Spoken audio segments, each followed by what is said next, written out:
डेरा कता चनी है श्याम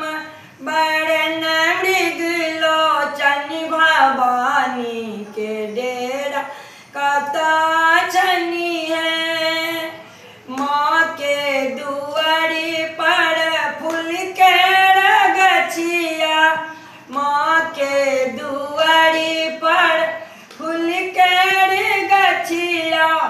झीर झीर बहाए बसतिया भवानी के डेरा ओतो चनी है श्याम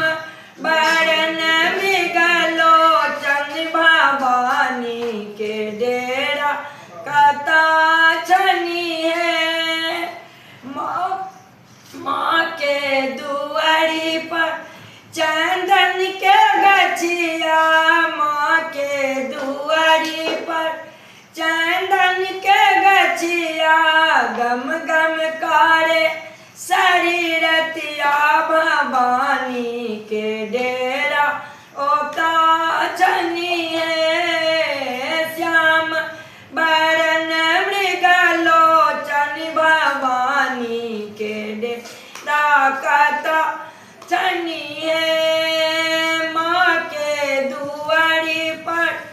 अबला खड़ा है माँ के दुआरी पर अबला खड़ा अच्छी वरदान दिए ते बीतल रतिया भवानी के डेरा ओता चनी है श्याम बरन मृग लोचन भवानी के डेरा